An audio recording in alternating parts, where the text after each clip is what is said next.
is niggas. And niggas have got to go.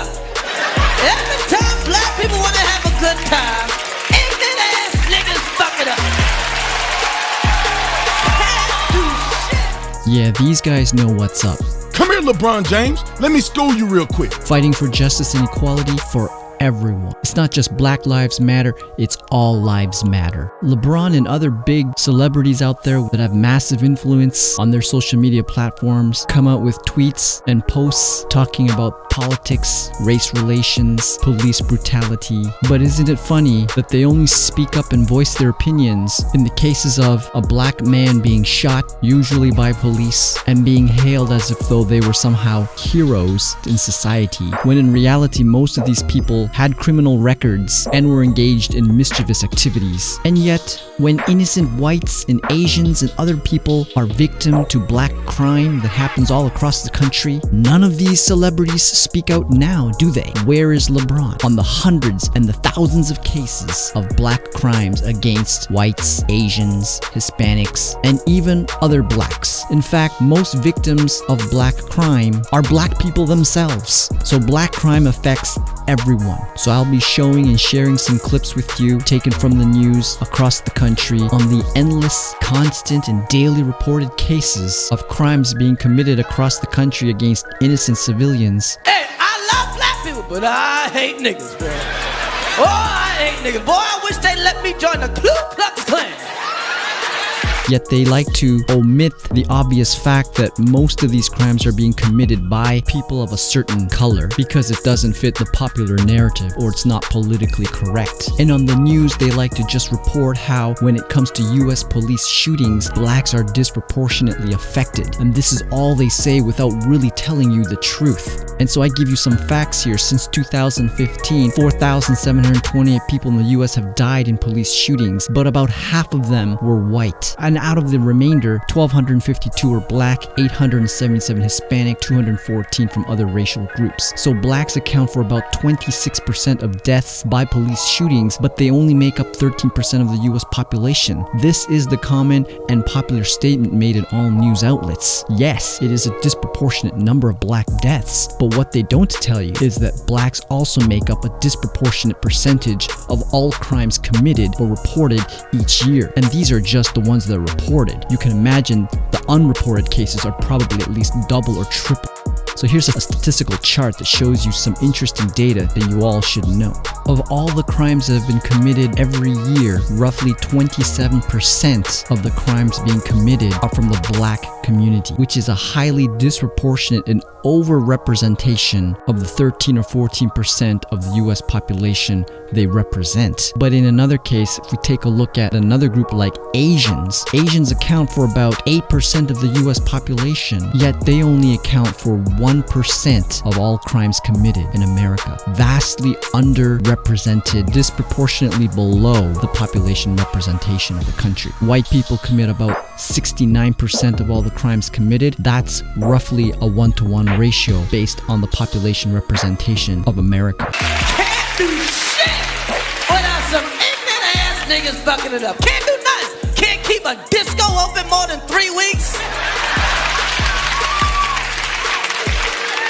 Grand opening, grand closing.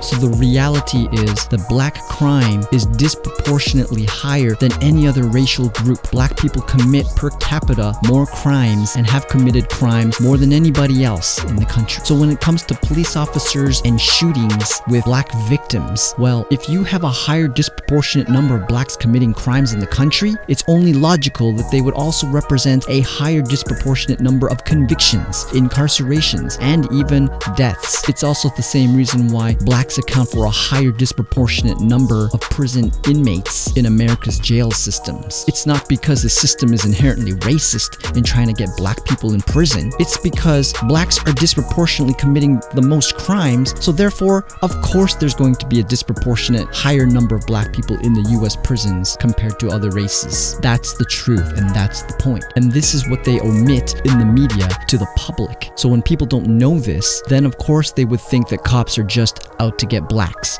that cops are inherently corrupt and racist, and there's a systemic racism going on in law enforcement just out to hunt down black people, which is completely false and untrue. To put it into layman's terms simply, the reason why there are a higher disproportionate amount of black deaths at the hands of police is not because the police is racist, but it's because black people are committing a higher disproportionate amount of crimes per capita in the country. If you're committing more crimes, then you're going to jail at a higher rate than everybody else. If you're committing more crimes against the police, if you're attacking and assaulting police at a higher rate than anybody else, well, it's no wonder why black people are getting shot more than anybody else. It's no wonder why black people are dying more than anybody else at the hands of police. It has nothing to do with police being racist. This is all about black crime. And this is what people like LeBron James and Colin Kaepernick and everybody else who's doing these little protests and demonstrations about Black Lives Matter do not understand and realize that the root problem is black crime. And until their community starts to take responsibility and stop pointing and blaming the finger at everybody else around them, then things aren't going to change for them and it's not going to get better. But these celebrities with